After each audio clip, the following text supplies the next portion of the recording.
Okay, guys, welcome back to I'll Be Damned, the Methow Beaver Project podcast. Today we're going to talk with Chris Johnson. But first I want to describe where we are. We're in a great setting. I'm loving it out here because it's not that hot, especially compared to like the 90, 100 degree weeks we've had here in the Methow Valley. We're out here in the park, in the city, next to our office where Methow Beaver Project and MSRF, the Methow Salmon Recovery Foundation, share an office in the community center. And it's a great day to be out here. In the sun, things are good. And no smoke. Exactly. We don't have smoke either, and we have for weeks. But it's cleared up really nice. My name's Josiah Shaver. I'm your host again. And, a quick introduction to Chris. He's the president of the Methow Salmon Recovery Foundation, MSRF, which is kind of associated with the Methow Beaver Project, and I'm going to let him describe that more. But first question for you, Chris, is where are you from? Did you grow up in this area, or you come from somewhere else? I'm an escapee from the Seattle area. I grew up in North Seattle. My mother's family homesteaded in this county, in this area, came into the valley in 1903. And so her family's always viewed this as home since homesteading in from Missouri. My father was born in England and came over after World War II, so I'm a bit of a settler and an immigrant. Nice. At what point did you come over to the Methow Valley? I've been working in the Methow since 1993 and moved over to the Methow 8 years ago.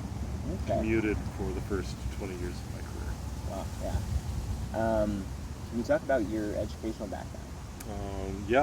My education's from University of Washington. I have a self-defined degree in environmental policy and law, back from when they used to have a separate environmental institute.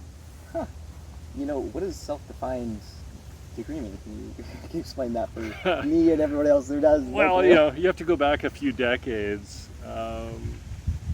There was not an environmental studies program or an environmental studies degree. You were either an engineering student who had an interest in the environment, or you were a policy person or a biologist. I was really interested in environmental law and water law, and that led to policy. There was no degree that matched, so I made up my own. And I have a BS in policy, Nice. which just seemed appropriate at the time. Yeah. It's funny because I'm studying now. They do have degrees like that, which is great. I'm at Oregon State studying water resources policy and management. Not too distinctly different. No, I guess not. That's really cool. Let me ask you this. What's the story of how you got involved in this work with the Methow Salmon Recovery Foundation? It's sort of an unexpected turn. In 1998, NOAA Fisheries enforced Endangered Species Act regulations on the irrigators in this valley, the Methow Valley, and they closed 3 ditches on the presumption that the ditches were resulting in take of an endangered species. It was a really unique opportunity for me. I had furthered my law and policy degree with a land planning background and looked at this as an opportunity for the community to shift its economy from a waning timber economy and resource economy to a restoration economy. And once again, sort of like the self-defined major, there wasn't someone hiring an environmental person who wanted to help the community do this. So over the course of about a year of being involved in negotiations on the lawsuit from NOAA Fisheries, we developed a nonprofit. And we wanted to find a way to bring money into the community for the community to chart its future. And so it was really a community building as opposed to a strict biological project. But that was the underpinning of Methow Salmon Recovery, was to be able to help irrigators make good decisions, and towns make good decisions, and people make good decisions, rather than just be told what to do. Okay. Wow. So, an odd beginning for a group that now does salmon recovery and beaver restoration work. Yeah, I imagine that was a controversial, to say the least, and difficult process. How did you work with, I assume, as ranchers here? Yep. And stuff like that? How did that work? It's funny that it was a charged topic. Yeah. And I was recently enough out of school that I still had the belief in everything I'd been taught. And with that, you tend to lose some of the older rancher community audience. There's not a lot of, I guess it was suffering of fools when you work in a rural community. It's fortunate that I had the homesteader background in the family, and I had enough of the stories that I was able to engage with some of the people who had homesteaded in Methow and with the descendants of those folks, and talk about, joint history, joint language, and develop a language. And that allowed me to be able to move past the page 63 says this is the solution to your problem to, this is how you ranch your property and this is what you're not able to do, and explore with them how to develop a common language. And I have joked for years that I'm nothing more than a glorified translator. And I translate between the federal government's needs under endangered species and the community's needs towards making a living and enjoying where they are. Yeah, that's awesome and very needed. It's a fun opportunity. I think that just like yourself, if you can communicate and you can capture an audience, you can make change. Okay, so on a functional, really practical level for the ranchers, for the irrigation systems, and that intersection with fish, how did that look and what had to change? What did change? 20 years ago, when we were working with the Chewick irrigators, the way they were managing their irrigation systems was very close to deep water, the Chewick River. And so during the peak season for spawning for spring Chinook, there was more water going into the ditches than was staying in the river. There was less than 30 cubic feet a second it went through. And the biologist will tell you need somewhere closer to 200 for successful stages for the fish to spawn, for the juveniles to rear, to have that peripheral habitat. And so what we had to do was to look really closely at what's not working. And I'll pick on one of the older ditches. They were diverting as much as 30 cubic feet a second to irrigate along 6.5 miles, nearly 6.5 miles of ditch line. They only needed 5 cubic feet for the crops.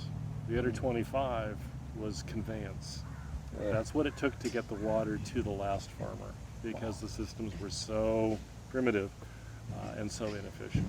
And so what we had to do was to mobilize, the average farmer can't put $100,000 into a pivot line and controls and upgrading the ditch and making those changes. And neither can a small association of people that manage 6.5 miles of ditch. So that's what we had to do, was to find a way to fund the behavior we wanted. That ditch now takes out less than 5 CFS. 20 years ago, it was taking out 5 times that. So not because they wanted to dewater the river, but that's what it took. And so my view was that the community wanted the fish to be healthy and the river to be healthy and the farmers to be healthy. And so we had to find a way to bring in the resources to pull that all together. Yeah. That's what MSRF did. Okay. Did that come in the funding? Did it come in the form of government grants that apply for? How did that go? Originally it started as an alternative to a lawsuit. Most of the ditches that were shut down decided to sue the federal government for a variety of standing issues as to being the wrong group to do this. We decided that it was better to change behavior than to feed lawyers. And so we went to private foundations, we went to members of the legislature, and we went to the Farm Bureau, and we went to very unusual folks and said, you need to help us show that given the right tools, farmers can fix this problem. And so it started legislatively, privately, electeds, and then we got smarter. We recognized that Chris Johnson really didn't mean much to someone who was elected or to another environmental group. It was just this guy who had this idea. And that was really the genesis of the nonprofit. And when we formed the nonprofit and we developed the board and the mission statement, people took us seriously. We were the same people. We had the same mission and the same projects, but doors were open. And so suddenly I ran a nonprofit. Wow. How many employees did you start with? One. Yeah. Nice. And money is a benefit and a curse. And so one employee can make a lot of change, but as soon as you cross the threshold, someone's got to count the beans. And so the second employee was the person to keep the first employee out of jail. So we had a bookkeeper that came on second to make sure that I was spending that money and counting those beans the right way, and I wasn't getting free food and free clothes. Oh, that's fantastic. Nice. And once we passed that, then I could hire my first biologist. And then we started really changing policy, and that became a lot more fun. Wow. So that's when it became really, really enjoyable, and we started really taking on the fish projects. Mm. And what year did it start? We started in '98, and we got our nonprofit approved in 2001. Okay, wow. Could have probably done it faster if I knew what I was doing. I've heard it's a long process of getting a nonprofit recognized, but I'm not sure. I think it's harder now than it was then. It's really fairly straightforward. There's some legal hoops to jump through. Yeah. And they're really good because those are our touchstones we go back to. What are our bylaws? What are our mission statements? They aren't just what got us our nonprofit. Yeah. They're what make an Icicle Foundation and Entiat think about funding us. They're what make a National Fish and Wildlife Foundation take us seriously. Those founding documents are who you are. Hmm. So a lot of thought went into that, and a lot of really talented people helped me craft those. Yeah. So anyway. Huh. How has MSRF changed in the 2 decades plus that it's been around? Radically. I intended this to be a 5-year organization. We were going to fix the world and go on to the next project, and we'd do something different. We're still here, so that's a radical departure. That consistency is a change in perspective. That being said, we've merged with the Methow Beaver Project to adopt that program and expand on the link between species. You can't fix salmon without fixing species, without fixing habitats. We now have multiple biologists working for us, working with us. We have multiple government contracts that span more than a decade. And so we're at the risk of becoming an institution as opposed to a ragtag. Okay, can you tell the story of how, from your perspective, how the Methow Beaver Project started and the role of MSRF in that? Well, we had no role, which is kind of a great role. We were a witness. The Methow Beaver Project was an outgrowth of a program at the U.S. Forest Service and a program at the Washington Department of Fish and Wildlife, 2 employees who saw this opportunity and really sort of developed in the later part of their career the ability to specialize and promote this idea. And the timing of that really coalesced with a series of droughts and fire regime changes to the normal weather pattern of the Methow. And so the story of water storage and resiliency, it was just really good timing with drought and fire and how this little critter could make a difference on it. And so instead of just being like a whim of 2 employees, it grew into a project that became regionally interesting to a group of people. They went through the same thing MSRF did, where they got to a size where the budget of those 2 individuals and those 2 agencies couldn't do what was needed. And they needed to grow or they needed to go away. They partnered with the Methow Conservancy, one of the leading land trusts in this part of the world, and worked on how stewarding this species could change the easements and the properties that the Methow Conservancy was working to preserve. They ran into some interesting growth pains that nonprofits do, of missions not being well aligned, and the Conservancy is not a restoration organization, they're a preservation organization. And making active changes in range management, which is what beavers do, started creating some conflicts with some of the mission folks on the board or people who had easements who also ran cattle and felt that there were conflicts. And so the Conservancy didn't end up being a well-aligned partner for the Beaver Project. And that's when the Conservancy and Methow Salmon sat down and said, well, how about you? Would you be a good partner? And it transferred over to us over a series of months and years and discussions. And then, as happens, when I go a different direction as a new executive director or president at MSRF, the personality of the group will change. And so when the Beaver Project came under the umbrella of a salmon group, the personality of the Beaver Project changed. And instead of just being a resilience or a fire or a relocation, we started looking at coexistence. And that was a real happy coincidence, or a happy event of just the two personalities merging. And so the Methow Beaver Project and MSRF are different for the relationship. So, and the Methow Beaver Project is very different than they were when they started with Forest Service or under the Conservancy. And if they go out on their own, if you go out on your own, it'll be a different project again. And it's just like the way these restoration projects change over 2 decades. Okay, wow. Is that the answer you expected? No, honestly.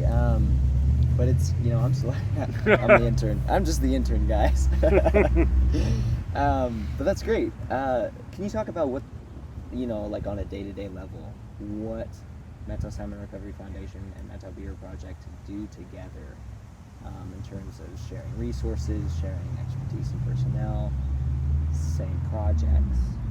What does that look like? I think, probably the most tangible thing that Methow Beaver gets from Methow Salmon is free Ribbonboard. We rent the facility for both programs, and we pay for it through our programs and through our efforts and through fundraising. And so the Beaver Project was at a moment where they really were idea rich and bank account poor when they joined us. And like any nonprofit or group, part of a nonprofit, you live and die by your ability to get your ideas funded. And the gift we were able to do was develop your mission, develop your elevator speech, find people who are interested in it, and don't worry about the rent. And so that's how the relationship started. Don't worry about the rent, just keep doing good things.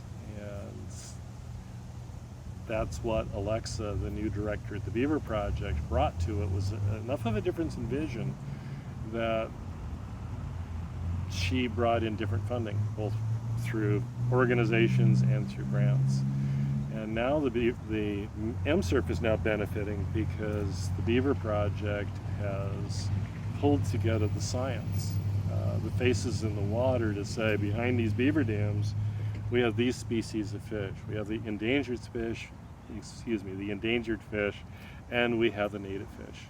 And contrary to the mythology that beaver dams are a blockage on the system and they limit the recovery of the fish, well, they're trapping nutrients and they're holding water, and these fish are doing really well. And so that's something that came back to us as a benefit of the project. So, example today, we spent 10 hours over the last 2 days with a group of scientists looking at one of our restoration projects that we call Sugar. It's a reach of the Methow River that's been frozen in time since 1972 when the Corps built a levee to protect a highway. And they stopped channel migration, and they stopped lateral migration, and they stopped process except for incision. So we lost our side channels, we lost all the nurseries for salmon over the last 50 years. The Beaver Project has 2 years plus working in the same reach, looking at how beavers are helping reverse some of that loss of side channel habitat. And now that we've developed in 10 hours preferred alternatives on how to move the project forward, the Beaver crew, the Beaver Project, will help inform which restoration actions work for both species. And that's unique. I don't know any other area where a beaver relocation group is now informing a salmon restoration project. That's really cool. Yeah, that is cool. Wow. Yeah, and we're happy to be partners for sure. Can you talk about your role in MSRF and what that looks like for you on a day-to-day level? Long.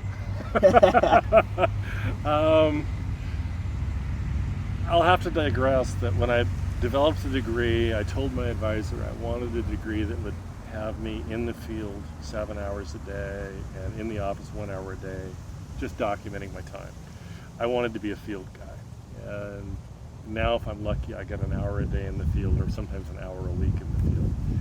Running a nonprofit, we've got, 10, 11, 12 people that are invested in making this project succeed, these two projects succeed. And they're all part of the team, and my job is to make sure that payday, I've got a checkbook that can feed them. And so a lot of my time is looking 5 years or 7 years or 10 years in the future of how does this project lead to this project, lead to this project, and how do I assure funding so that we have the continuity. With environmental work, especially with nonprofit environmental work, you don't get a year off and then you pick up where you left off. If you lose your continuity, you're done. At least that's my view. And so most of my time is turned into communicating what we do well enough that people want to fund us to keep doing what we do. And then challenging our people to push our science ahead of what they could just pick it up in the bookcase. Okay, wow. So I imagine that's a lot of coordination, grant writing. Is that involved? Yeah. Okay. Luckily, I've developed some really good backup so that they make up for my inability to type coherently. I have really, really talented folks that help with grants, help me with budgeting. I still do hands-on grant writing. Most of it is coordination. I'll spend time like today. We had 4 resource agencies that we brought together. Our group brought them out here and showed them an environment they hadn't seen, allowed them to put their 20 years of career experience to test to say, well, this is what I do. And we have that moment, and this is the first non-Zoom meeting in a year and a half, where we actually sat in the grass, the same place you and I are, and we had that aha moment and the side conversations that allowed us to learn from 80 years of combined experience that wasn't mine on a site that I selected 11 years ago as a priority. And that's just cool. I mean, 11 years is a long time. We've probably got another 9 years of restoration to go. So each of these cycles, they're 2 decades long to unfreeze or turn the trajectory. That's part of the job that keeps it fun. Wow. But the coordination is not something that I listed as a goal when I developed this degree of put me in a field where I'm in charge of getting 15 people to go in the same direction. That's a curse. But that's what I do now. Right on. What down the road? You said maybe 9 years at this site, Sugar Levee. Yep. What is the end game? What do you think that's going to look like, or do we know that? Process is a funny thing. We don't get to say it starts here and then it ends 3.4 meters away. What we know is that 52 years of a river staying in one alignment is not natural. And so the goal of the project is to break that pattern. How do you do that in a semi-urban? It's hard to call Twisp urban. How do you do that in a populated area where people have houses and businesses and histories and roads without threatening them? I mean, they built levees for a reason. People don't like unpredictability as a general rule, especially the Department of Transportation. They hate unpredictability. So we want to get a river moving next to features that are hard and fixed constraints. And so our challenge over the next 9 years is to identify where that river could move, where it can't move, and how we create as much uplift for as many species as we can by getting the river moving. We know that the no action alternative means the river is going to incise further, and we're going to lose more habitat niches, and we're going to lose more species resilience to climate change. So we have to get it moving within the boundaries. And so to me, a successful project in 9 years is that I can look at 3 series of aerial photos and the river's in a different place in each one. That to me is success. Yeah. Can you describe some of the other projects that the Methow Salmon Recovery Foundation has going on at the moment? Well, I'm proud to say that all of those irrigators that I first met are still irrigating, and we have radically changed the world the fish see when they swim up that river. So we've restored 10 miles, or helped restore, I don't want to overboast my group, we've helped remove the barriers to the lower 8 miles of that river, and we've kept people irrigating and kept their ways of life available to them. So to me, that's a success story where we showed that we can get both. Yeah. And we can do it without massive sacrifice. Yeah. Some of the fun projects, we took out a levee on the Twist River that locked up 60 acres of side channel habitat. And now we have new streams and channels. That's the Twist Floodplain Project. Methow Beaver is a partner on. We did that over about an 8-year period. And we now have really vibrant, evolving habitat with really, really high levels of spawning of the endangered Chinook that we were after. So we hit the target species and we took out the barrier. It sounds easy to remove a couple thousand feet of levee and put water on it, but we have a town of Twist below us and a lot of landowners that were interested at public meetings. Yeah. That worked out really well. Yeah. That's a fun project. Nice. You know, you don't know this, but the last person I interviewed on the podcast was Bill White, who is a rancher, lives just a few miles away, owns a lot of property. And we were talking about beavers and fish and irrigation, and he knows that, you know, the fish some have some challenges with irrigation systems, and he knows a lot about what beavers do actually. But I'm kind of just curious if you ever worked with Bill White. I know Bill. We have talked a number of times. I haven't done any projects directly with him or anything up on his property, but he's a neighbor of one of our project sites. And I'll say Bill was in the skeptic camp when we started on that project. I haven't asked him in the last few months whether he's still a skeptic, but he and his wife have both been very cordial, and we're actually talking on a project right now, which is part of the Sugar Reach, where we may have some overlapping interests. But Bill represents that part of the community that as a young man your age, I had to learn how to talk to. Yeah. So I'm really intrigued that you're already talking to him. That's great. Yeah, it's great. Yeah, I mean, maybe you can listen to it. Yeah, Episode I'll have to look at your podcast. Yes, absolutely. You know, with the role that you have in the community, coordination, getting people together, a lot of conflict management, honestly, at times. What are some lessons that you've learned from these years of experience trying to get people together, herd cats, and get things done? Listen first, speak second. Leave a note on your dashboard in case you're worried about never making it back to your truck, whose truck it was. Honestly, most of the mythology about conflict in the West are a little overwrought. I've been doing this almost 3 decades now, since I started working in the environmental field. And I think I've had 2 altercations where I actually felt physically threatened. So that's not bad for 3 decades. Most of the time, if someone is angry, it's because they're threatened, or they feel threatened. And if they're angry at you, you may be the reason they feel threatened, and you need to look at the way you're approaching them. It's usually your issue, not theirs, is the way that I've approached it. So if I walk into a room and someone's mad, I just sort of take ownership of it and say, okay, not sure when, not sure what, but let's talk about what I just did that got us going the wrong direction and how we change that. And I've had doors shut and been told that there is no way to fix it. More often than not, it's like yesterday. I talked to a landowner who hadn't responded to 3 mailings, and I happened to see her in her yard, so I pulled over and introduced myself. And she said, I didn't respond on purpose. I didn't want to talk. An hour and a half later, I left with a bag of tomatoes that she had picked that morning. There's a common ground that you can find with folks. You just have to listen. Wow, I love that. So it worked out. I have left empty-handed before. Yeah. Yesterday was a good day, and they were good tomatoes. So. Nice. That's fantastic. You know, another question for you in your role. Like, what have you learned about time management and organization when you have so many different things going on, managing a bunch of different people? There's no such thing as multitasking. Nobody does it well. I do it probably poorer than many. Time management is a really hard thing until you just sort of like look at it and say, I can get done what I can get done. And then I have to recognize I need more help. And if you're really feeling like you can't get it done, you don't have the right help or you don't have enough help. And I've joked for years that I'm just the toolbox. You folks are the tools, and I mean that in a positive way. and you build a really talented group of people around you, and you succeed.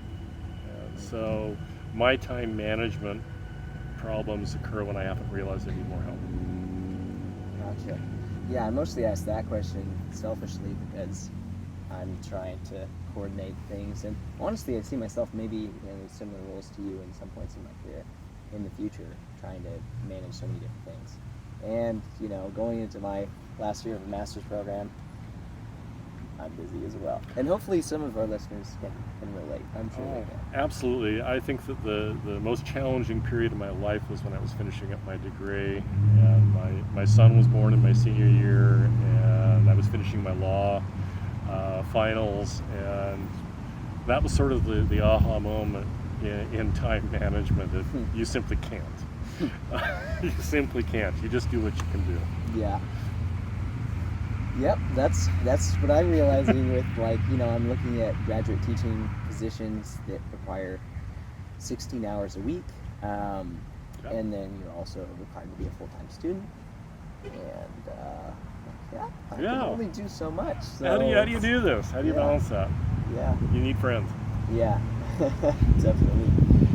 As we wrap up here, what is the future of MSRF? What's going to happen in the next 5 to 10 years?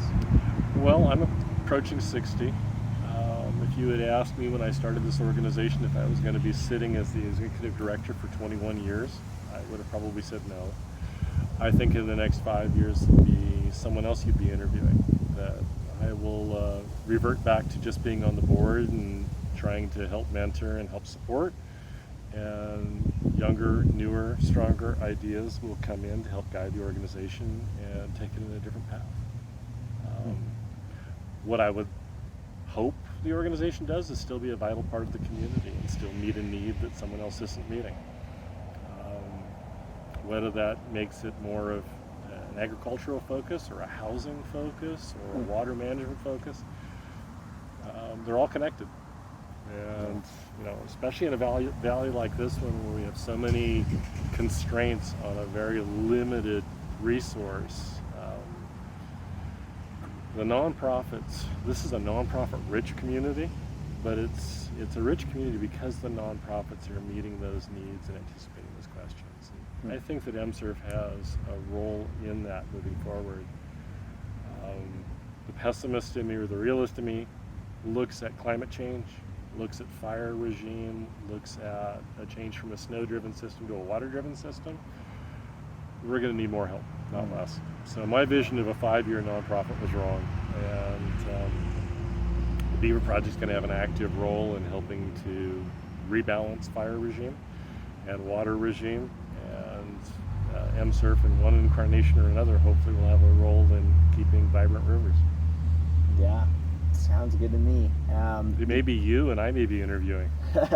Maybe, we'll see. How can people learn more about MSRF and what they do? You can look at our website, methowsalmon.org, or you can go to the Methow Beaver Project's website. We're co-linked. You can learn a lot more there. We're part of a regional group called the Upper Columbia Salmon Recovery Board process, and you go to ucsrb.org, and you'll find out about what all of the groups are doing in salmon recovery, not just these two. Fantastic. Well, thank you so much, Chris, for your time. I know you're a busy guy and you got a lot going on. So it's hard to get me to sit down, but this has been fun. Thank you. It has been fun. Thank you guys for tuning in to the Methow Beaver Project podcast. I'll be damned. If you are interested in supporting the podcast, we're going to need that here. So feel free to find out how to donate on our website. If you have feedback for us as well, we would love to hear that. Or if you have a recommendation on who to interview, you can call our hotline, which is also the Beaver Conflict Hotline. If you have a problem with beaver, and that number is 509-289-2770. You can also email us at Methowbeaverproject@methowsalmon.org, or check out our website. Leave us a review. Thanks for tuning in. I am your host, Chris IJ, and we'll catch you next time.